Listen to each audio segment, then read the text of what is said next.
That which superimposes on the truth is called upadhi. That which is superimposed on is called upahitam. So what is this body-mind person? Upadhi.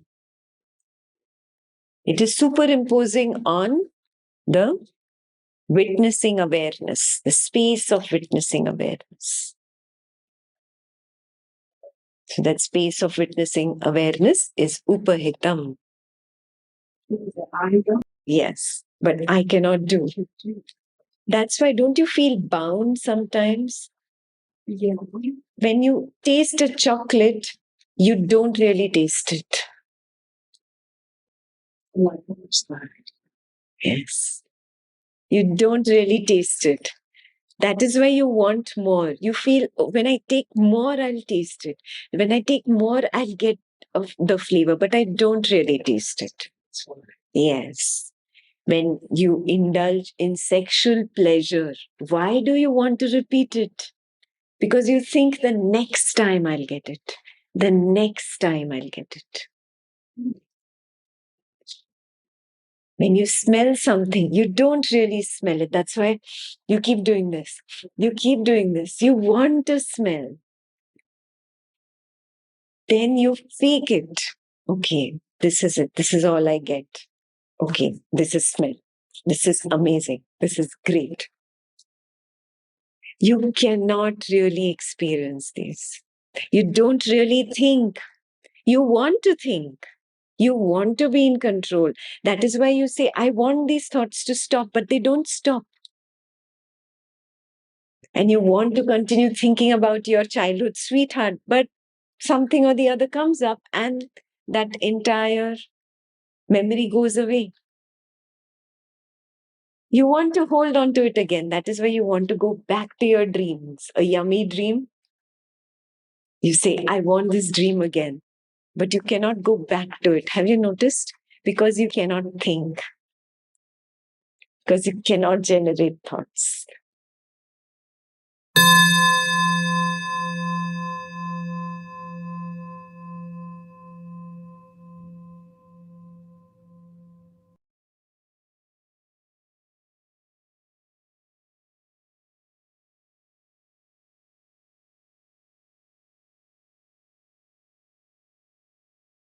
The mirage, yes. So when you go into a desert, if you walked on hot sands, far away you can just see sand, sand, sand, sand, sand, nothing, and the sun shining on the sand. So the heat on the sand, the radiating heat from the sand, reflects in the sunlight. The way it shines, it looks like it's water.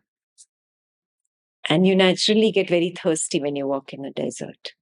Yeah, when you start moving towards it, it keeps moving away from you. The closer you move, the further it goes. You get there and there is nothing. Yes, that is why it is called a mirage. That's how this world is. You try to taste something, you really cannot taste it. You want to taste it. You want to smell something, you really cannot smell it. You want to smell it. You create an assumption, an idea. This is what the smell is. You really cannot smell it. That is why you can smell what you think is mogra or jasmine in the waking state. You can smell it also in the dream. Why? How? It's an illusion. It's an illusion that I have projected. Just like I project the dream tiger. Like that, it's an illusion that I have projected. And I have believed in that smell.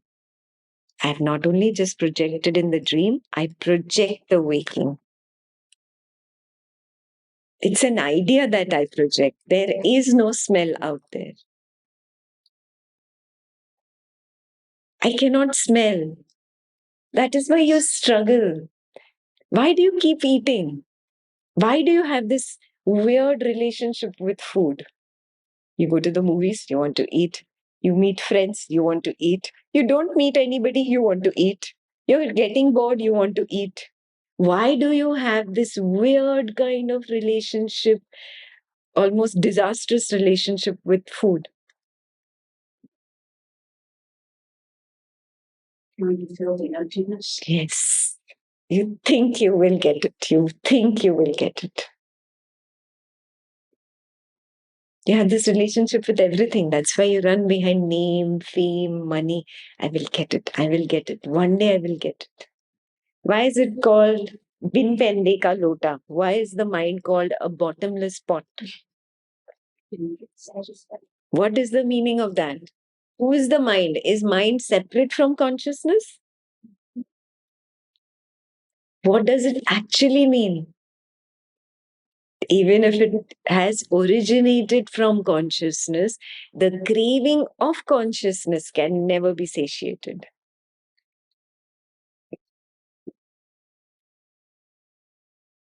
That is why you have this weird vasanas towards the world, unending, ceaseless vasanas. You're in a very bad, broken relationship with somebody, but still you want to continue that relationship. Are you seeing this? You're still hoping for something. I will get some juice out of it. I will get something out of it. Do you see this? Where is this stemming from? That craving to be. And it can never be satiated. You know, you played hide and seek when you were a little kid. Yeah, okay, that's more interesting. It's playing hide and seek with itself. It's fooling itself. It knows my friend is hiding behind that tree. No, but it'll go everywhere. The kid will run here, run there, and then go in. If you fool yourself, how are you ever going to attain anything? You're not. Consciousness does not need to attain. That's all consciousness has to realize. Oh, I have to stop playing the game. I've been playing it forever and I forgot that I was playing a game. It's that simple. I am complete. Suppose the glass was full of water and the glass said, no, I am empty. I want more water. Is there room for more water? That which is already full, can it become more full? No. But if the glass was stubborn and adamant about it, no, I need more. I am not full. Can anything be done about it? What is the only solution? The glass has to realize that I am up to the brim. I am complete. There is no more room for anything. Oh, I have to just stop seeking. My search itself was a folly, was a mistake, was an error in my judgment.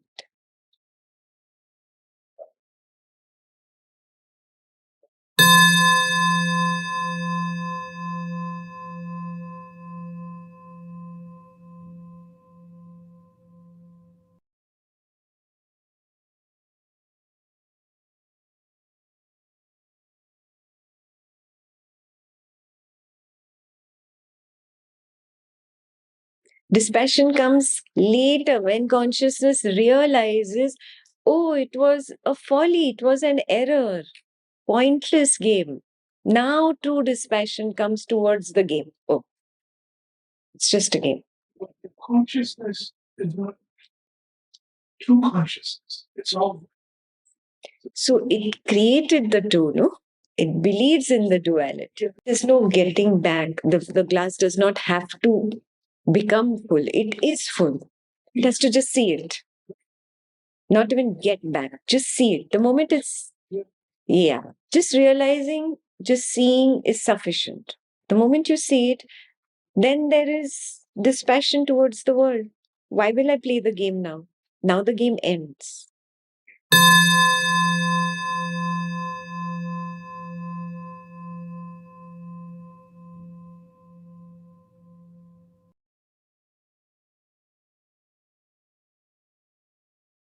Sometimes there's a glimpse, there are just glimpses of the truth.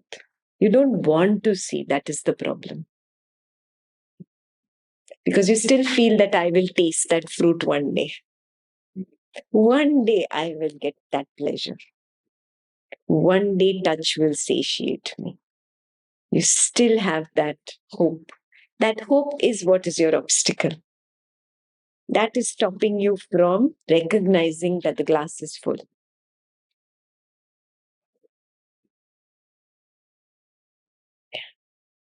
The moment you take a step back, okay, let me see the truth. Let me accept it that I kept running. I could not satiate myself. I've done enough of running. Yeah. Not only in the material world, even on the spiritual world, in this on the spiritual path. This guru, that organization, that God, this idol, this church, that mosque, that temple, this priest, I've done it all. Now I recognize it's not happening. Let me give inner seeing a chance. When that happens, when you really earnestly sit down for just being, just seeing, yeah, in a moment, you get it. Happens in a moment. The problem is your attachment.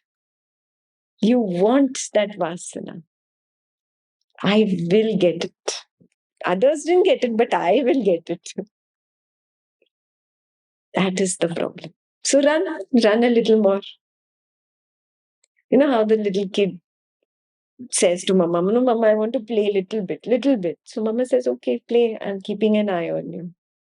The kid thinks that he's far away, mom cannot see, but she has her eye on him. Go, play. There is no other way. You will have to come back. It's a one-way street. Yeah. You will come back to Advaita Vedanta. There is no other way. Wait, have patience with your own self, with your own vasanas. You are stuck now. Do you realize it? You want that vasana also, and you want this also. Are you seeing this? This happening within you? You want both. Relieve yourself of that. Give yourself the freedom. Okay, let me just indulge in this vasana and let me prove it to myself. Do I really get joy from here? Is Ananda there? What is Ananda? Yes.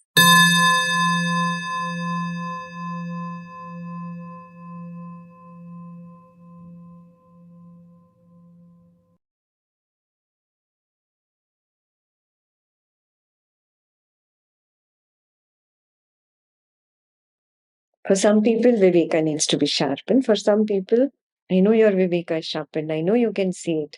You need a little more courage to accept yes. Ashtavakra will tell Janaka, be a dhira, be courageous. You're not accepting it. You need courage to accept that, oh, 20, 30, 40, 50, 60, 70 years of my life, I faked myself. I lied to myself. Ego doesn't want to listen to something like this. It'll say, okay, this is good for Sunday. Huh? Sunday. 1 hour on Sunday is good. After that, 6.5 days you give to me. I want to indulge in this material world vasana. I want to do that. Let me enjoy. And you will see this split within you. You'll be like, no, get out of that vasana. And again, it pulls you in. Again, this tug of war will go on for some time. Just be with it. That is where Ashtavakra will come in and tell him, be courageous, be a dhira, be courageous. You need courage to see that you are faking yourself. You need courage to acknowledge that I have been faking myself. You need courage to acknowledge that I cannot get pleasure from this because I cannot taste, I cannot smell, I cannot touch, I cannot hear, I cannot see. I cannot see. And that's why you're never satiated. How many ever beautiful sights you see, how much ever you've traveled the world, you'll never feel satiated. You want more, you want more. You cannot feel satiated. Yeah? But you have to realize it. That ego has to realize, yes, this is futile. It still feels, I will get some juice. I will get some juice. Yes. That needs to be nipped. And it'll happen. It has to happen. It'll happen. Yeah? From your side, you don't let go of your efforts. You continue. You work on your inner seeing. You work on experimenting on your own self, arriving at the truth again and again, proving it to the ego. See, this is false. This is an illusion. Don't stop doing that effort. You have to continuously apply Vivek. That is your job. After that, you leave it. Now it will happen on its own. Yeah, but I have to continuously keep seeing the truth and sifting the illusory perceptions, thoughts, feelings, sight, sound, smell, taste, touch, and sensations out from the truth of the witnessing awareness. To keep looking at that blank screen and know, oh, there is a screen beyond that picture that is attractive to me or repulsive to me.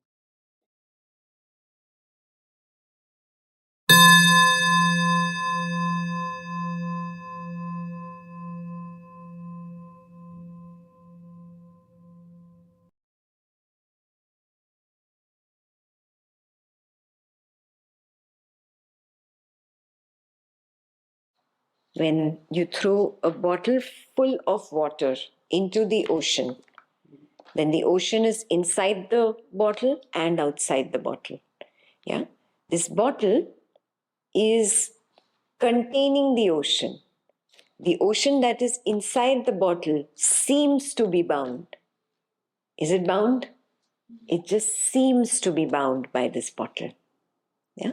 Similarly, the consciousness or the witness consciousness seems to be bound when you consider yourself body-mind. That is why on the Dvaitam path, there is this illusion that there is a soul inside the body, and it is some white light, blue light, yellow light, whatever, different beliefs are there. That is the premature understanding. When you come to inner seeing, you see, no, I, the witnessing awareness, am everywhere. I am all pervading. In me, there is this projection of this waking state. This is the binocular through which I see this waking state. Aha. When this waking state ends, this binocular also fades away. I am still there.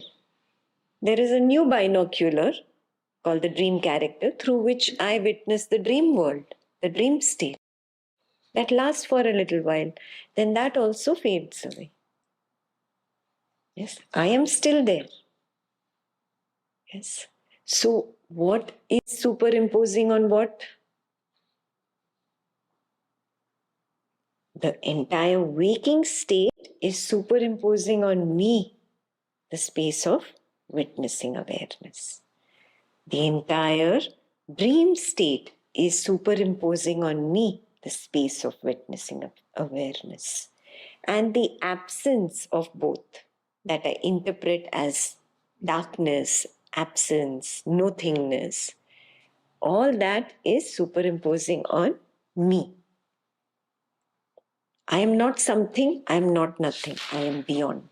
What is different between the deep sleep state and the witnessing consciousness? There is no deep sleep state. Right. There is just a belief that there is nothing there. There is darkness. There is absence. When you considered yourself to be the body mind, you said, oh, I was not there. But you said that it was superimposed on Yes. consciousness. Yes. So I thought there was a discrepancy between deep sleep. No, the superimposition is an idea of superimposition. Okay. It's not real superimposition. Everything is an idea. This is all an idea. You think you exist. You think I exist. Yeah. This is all an idea. This is a gross thought. Yeah. So recognizing this in your own inner seeing is the next level of exercise for you. Yeah. I've been thinking I've been realizing myself as consciousness as the underlying background of everything, and the waking and the dream state are superimposed on myself. But I don't superimpose, I don't feel, I feel like I am, like there's no discrepancy between me and the deep sleep. It's like, that's just the background. Yes, that is just you. That is just you. Me. Yes, it's just the idea that when I come out of the deep sleep state and I say, oh, there was nothing there, there was darkness there. The idea of darkness is opposed to the idea of light. That's how I superimpose the idea of darkness on me, the awareness. Okay. Yeah. Okay. It's just the idea, the belief that I was absent or there was darkness.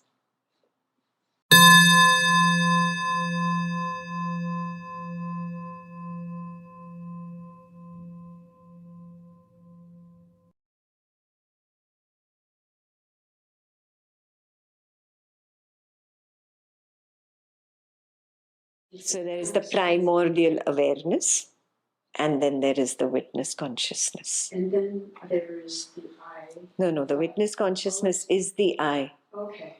Okay? Within the witness consciousness is the I. So this witness consciousness has the freedom to forget itself, believe it is something. I am somebody. The moment it assumes the thought, I am someone, I am this or I am that, that is called the ego. Right. When there is no this and that, just the sense of I am, it is the pure witnessing. Ramana described that as the real, the true I. Correct. I. I am that I am. Yes. And then the ego is correct. Yes. projected. Yes. So the witness has that's exactly what we keep doing, no? When I take the stand back, what do? I drop the this and that. This and that is Ekta, this body, mind, person. I drop that idea and I just take the stand of the witness. Oh, yeah, I am the witness of this body, mind. The mind stepping back is the self. And when it goes out and projects into the world, it's the ego. When it assumes to be somebody, it is the ego. Yeah. That when it assumes to be this person or this thing or that thing, when it assumes to be something, that is the ego. When there is no this and that, it's the self or the witness consciousness. Yeah. Are they the same? Are they sort of synonymous? Self and witness? No, the pure self, the source. Oh. There is the pure self. Is the absolute. Yes. Self is the pure source. Okay. So there is the witnessing. If you remember, Ramana says, follow the I thought. Yes, at first the I thought will drop this and that. Keep following it. When you keep following it, you'll notice that the I is just dropped of all its this and that, and it's the naked I. If you remember, Ramana uses this. There is the naked eye. You follow the naked eye, and that also drops. That collapses. What does it collapse into? That is the self. Yeah. That is the self. That is the source. That is pure consciousness. And this is very experimental. You can do it and get there and recognize it. Oh, yes, this is the pure consciousness. Immediately the I comes up. It says, see, I recognized. Who said it? I recognized. The witness stage has also been passed. It is the ego that says, see, I get it. You see, the shift from the pure consciousness to the witness to the ego is it's so quick. Yeah, so you have to recognize that this happens and then recognize this collapse also. You don't have to follow it anymore. Now that you have understood following the I thought and seeing the I thought collapse into the source, yeah, now you can just go within and it collapses very easily. But it's hard to stay there. Yes. Very hard. That's okay. At least you recognize it. Good. Good job done. Pat yourself on the back. Good job done. Continue now. Now that you've got the glimpse of the truth, now it's easy to walk. If you had never seen the truth, and just because Ekta says so, I have to believe her. And now I keep continuing all my life on Ekta's saying. Does that work? No. How will it work? How long can it work? One day you're going to be disillusioned. Do you get it? It cannot work on Ekta's saying. I have to see it. When I see it, it becomes nishtha, conviction. This word will also come up. Nishtha. It's my conviction. It's not blind belief. It's not faith even. Nishtha, conviction.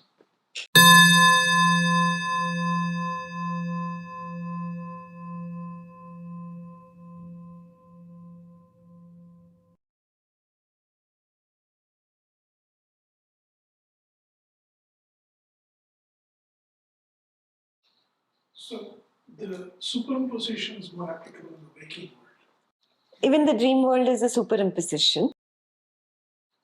Okay. Even the darkness of deep sleep, the assumption that I have, oh, there's just darkness, there's nothing there. It's like saying it's the opposite of light. Yeah? So I am saying there is darkness. Yeah? That is also okay, a stepping stone till you start seeing. Then I take that nothingness away from you. Now I just leave you with, oh, it's beyond. Yeah, correct, it's beyond. That which gives birth to the idea of both something and nothing. It's beyond.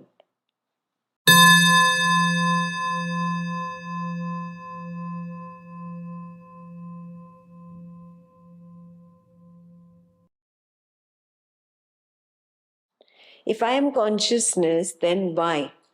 Why is it that I am not in control? I am the consciousness, I should be in control. I'm viewing as a bubble in an ocean. So I only have that limited perspective.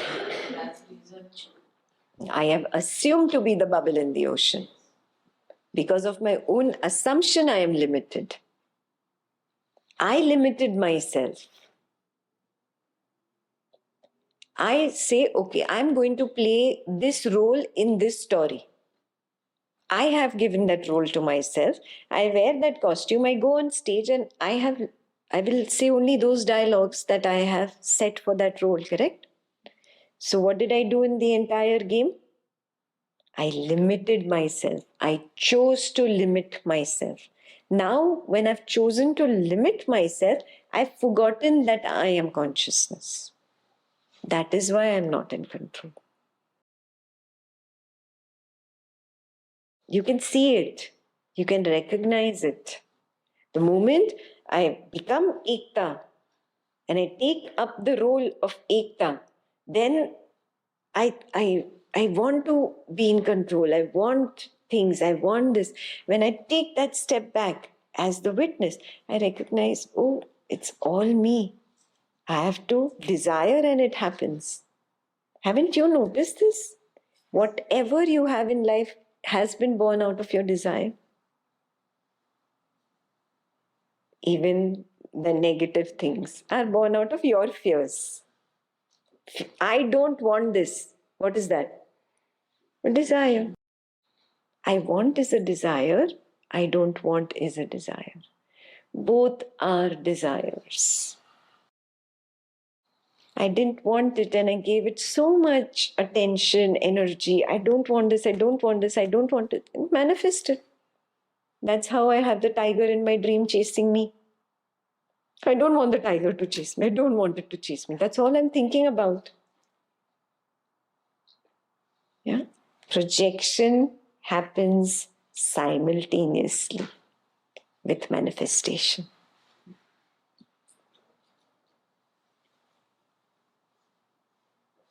So wake up from this game of superimposition. I am done with it.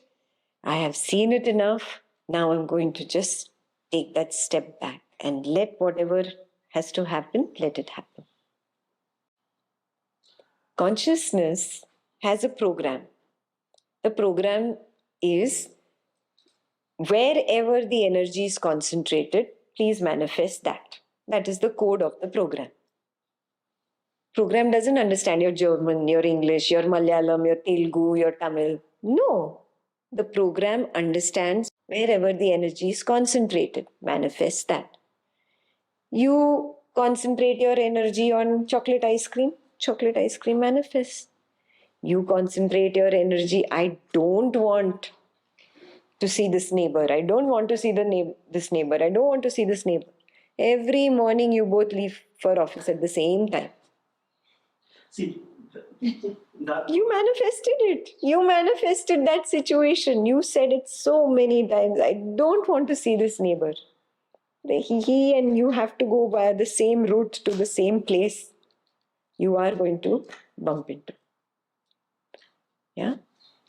Consciousness is programmed, does not understand your language, I want and I don't want. It sees the concentration of energy, the concentration of desire. Desire manifests. Simple. Is this clear? Yeah, otherwise, the program would be very complex if it had to understand all the languages of the world, no? I want and I don't want. Words don't matter. Energy matters. It's the same thing. right. It's like a force. It's like a centrifugal force. It does not understand your language.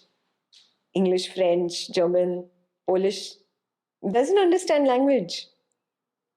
It understands your energy, whatever you're concentrated towards. You have programmed yourself like that. You are consciousness. There is no other consciousness sitting out there that has programmed you. Why? Where is this question coming from? You still want only pleasure and you don't want pain. Are you seeing this? That is where this question is born of. Drop. You just see it. You can see it. You don't want to see it. You can see it. Everything in my life is a manifestation of my desire. My fears have manifested. My cravings have manifested. I can see them so clearly. Just see. I cannot tell these are your private fears and private desires. You can see it. You know what has manifested in your life. Courage. You just need courage. Yes, this is my fear. You need courage to acknowledge, yes, I created this. I created this. It's scary to acknowledge it. Yes, it's just scared to acknowledge it. Oh my God, I would never want that tiger to chase me. Please substitute tiger with dash, dash, dash. So your desire manifests. You see it. It is your own desire that manifests. You had the desire, oh, I started there, I want to continue here. You landed up here also. Mm-hmm. Yeah. So it is your own desire manifesting. Now have the little courage. Pick up that little courage to see, yes, my fear also has manifested. My aversion has manifested. I don't want such a nasty thing to happen to me, but it has manifested. Have the courage. Out of my own fear, it has manifested. I didn't want it. I didn't want it so much that it manifested. Can you just take that step beyond and recognize that those desires and fears came up when I took the wrong stand that I am this body-mind person? Can I just take the stand of the witness and be okay with whatever is? Whatever is okay. It's okay. It's okay.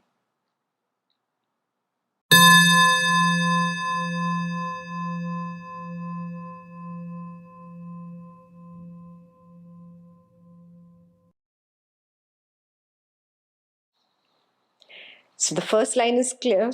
Oh, you've only done one line if you've noticed. We have not gone to the second line yet. Yeah. So I'll do the second line. Ananda Paramananda Sabodhastvam Sukham Chara.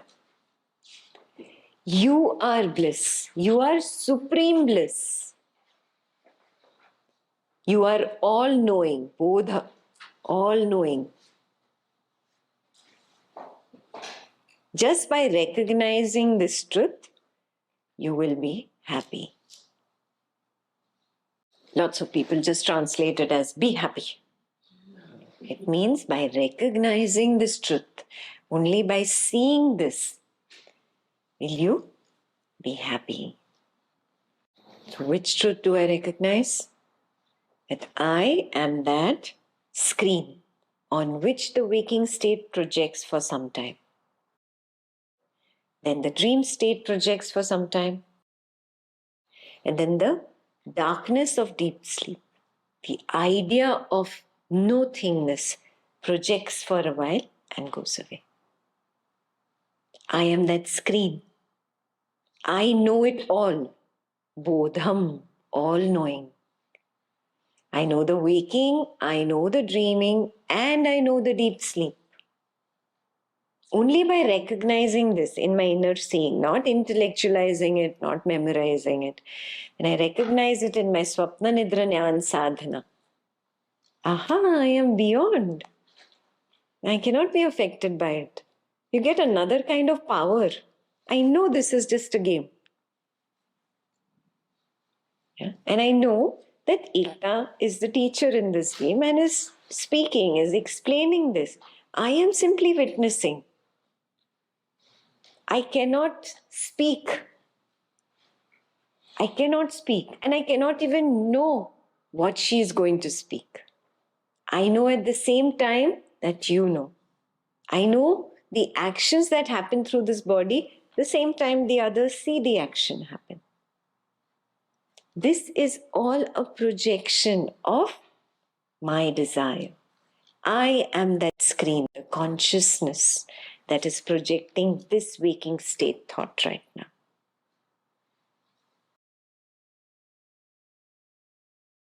Yeah? So it is one waking state thought, one single screen which moves. A dream state thought is one single screen thought that moves like a movie. It is all being projected by me. I am the projector. When I recognize this, I'm automatically happy. Yes, I'm not affected by the snake. I recognize it's only an illusion.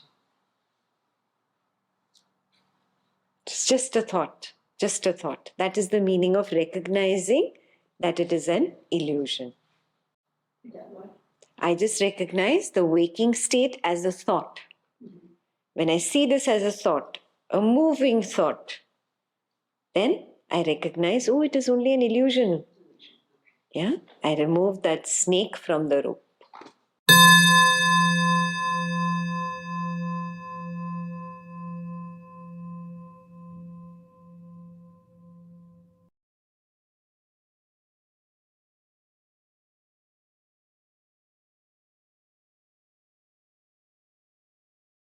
Witness is part of the mind. Chidakasha begins at the witness. So as soon as the I am comes out, it is... Yes, it's when you look in the mirror, there's that sense of I. Before even you say, I am Shailaja, there is the sense of I. That recognition itself is the birth of the mind, birth of the Chidakasha. So the limitation begins there. The limitation begins there.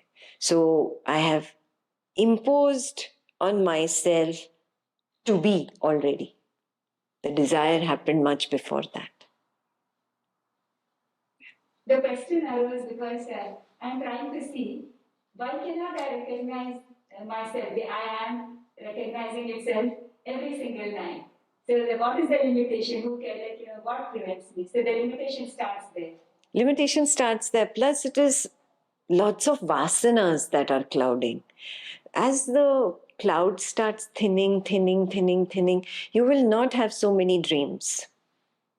You will come to a point where dreams will be gone. There will be just poof.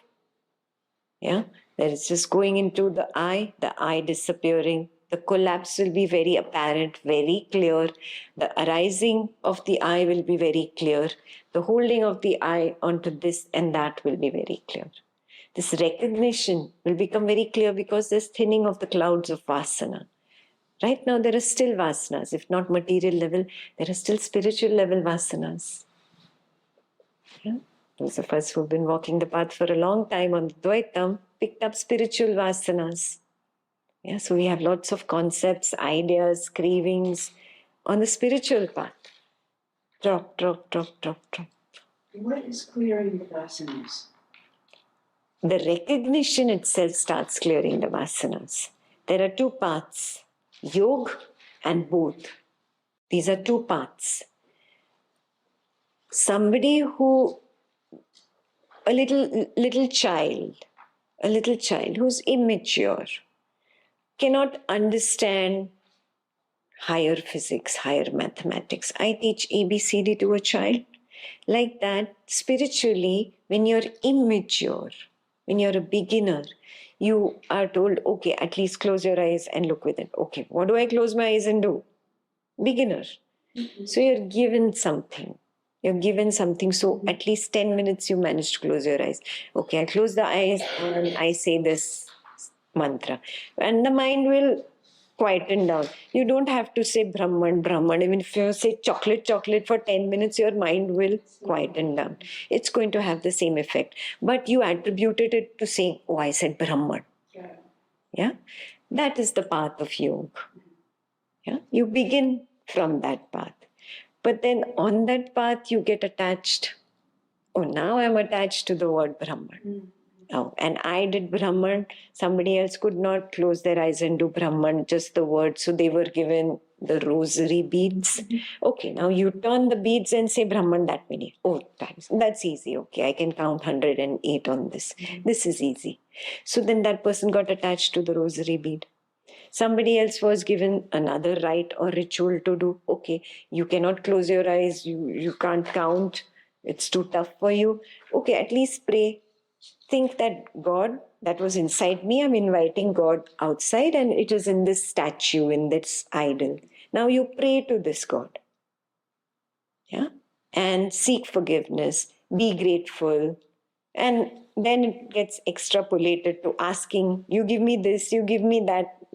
So it went too much. Then that's where the attachment began. So everything that was created on the path of yoga for the spiritually naive individual became an attachment. At least he learned how to go within and be silent for some time.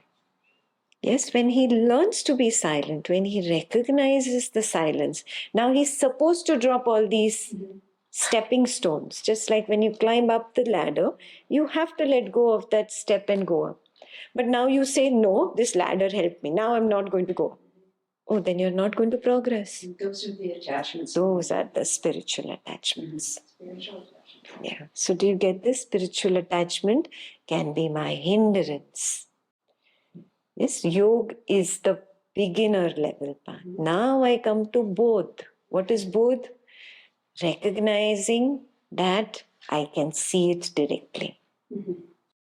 All I needed to do was have that inward facing attention. My attention was outside, no? Beautiful people, beautiful things, beautiful situations, then beautiful spiritual things, beautiful spiritual people, always outwards. This was called Bahirmukhi, outward turned. Yeah, till the time you're Bahirmukhi, only yoga works because you're so lost in the outward world. The moment you learn to be Antarmukhi, yes, the teacher sees, this person has learned to be Antarmukhi. This person has learned to be at peace with the stillness, with the silence. This is the right kind of person. Then the teacher takes him to the bodh. To go up, you have to let go of the lower steps. What is the mechanism that makes the vasanas disappear? Is it, I mean, in Ramana's teaching, it's just abiding in the self. Correct. That's it. And that's it? That's it. Okay. That is what I was saying is called inner seeing. Yeah. When I see, I am the witness consciousness. I just rest there and that's it. That is what Ramana calls abiding in the self. You don't have to do anything. Just see. The problem in seeing is the attachments. I don't want to see that Bahirmukhi tendency from the past is still pulling me. Something is pulling me. So I was telling her, maybe there are no material world attachments pulling. There are some spiritual world attachments. So those are pulling. Check and drop. It's time to go in. Time to go in. Simply seeing will take you there. Simply seeing.